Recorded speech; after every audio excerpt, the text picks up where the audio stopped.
She looked like a doll. Tiny, polite, and scared. I thought I was doing the right thing when I let her in, but now I wish I hadn't. Have a good night. Stay safe. My last passenger exits the car and slams the door, ignoring my goodbye, engrossed in her phone. Alrighty then, I mumble, rating her and opening my map back up. I check the time, and I still have time for one last ride before I should head home for some sleep. I set my signal to available and just wait. My last drop-off was for the college dorms, so if I wait a little bit, I'm sure I'll get another. It's Friday night. Everyone's out.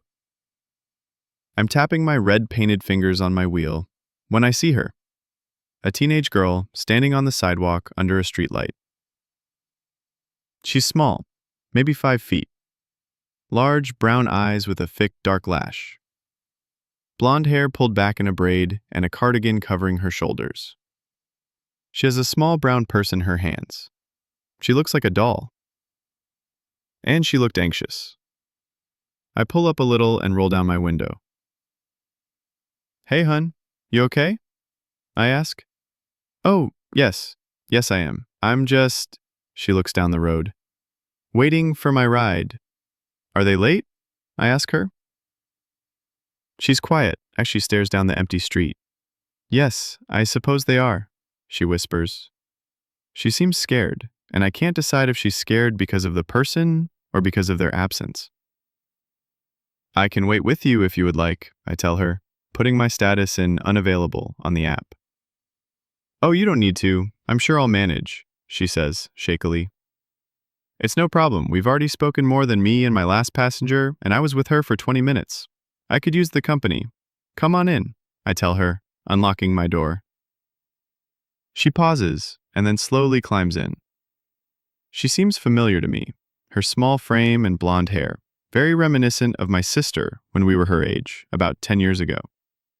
When I see her dress up close, I see it has little flowers all over it. The blush color of the flowers match her cardigan.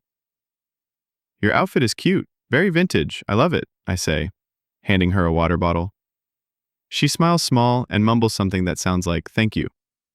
We sit in silence for a few minutes before her voice squeaks. "You have pretty eyes. They're very green, like an olive," she says shyly. "Oh, thank you.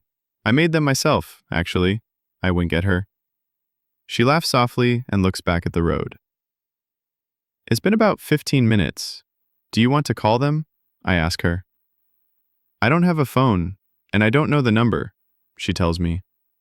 "Do you know where it is that you need to go?" I ask her. She looks at me and nods. "How about I take you? I do it for a living anyways," I offer. Oh, that's so nice of you, but I don't have any money to pay you with," she stammers. It's on me. Consider it my Good Samaritan act for the day.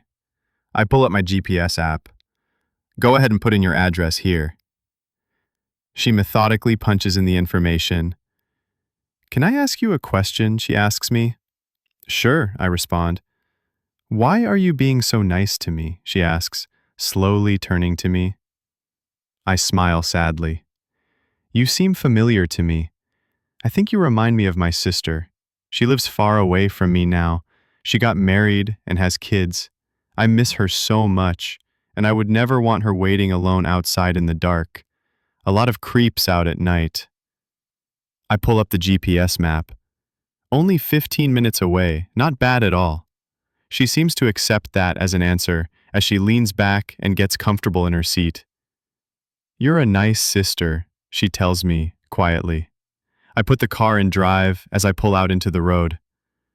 "I definitely try to be," I respond. We let the radio fill the silence as we drive through an area I'm not super familiar with. The very manicured trees start getting more scraggly as we turn down the dark curve of street. The app says 2 minutes away. So I finally ask her, "Where am I taking you?" I ask her. She doesn't respond as we pull up to iron gates. I slow down and lean forward, trying to see where we ended up. "Is this," I begin.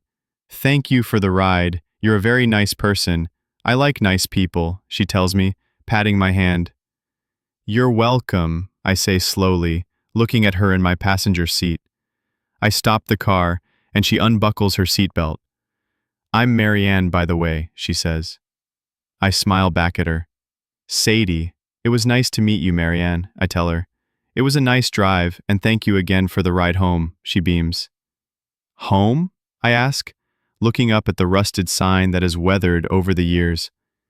"Goodbye, Sadie."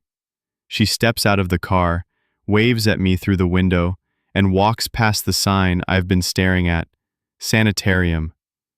And then, I finally realize where I recognize her from. She doesn't remind me of my sister. She was on the news. She murdered her two sisters in cold blood and took their eyes as souvenirs. They were calling her the Doll Eyes Killer. When they asked her why she did it, she looked at them confused before speaking. "Because they weren't nice," she said matter-of-factly. I'm still staring after her slack-jawed when she looks over her shoulder at me and winks.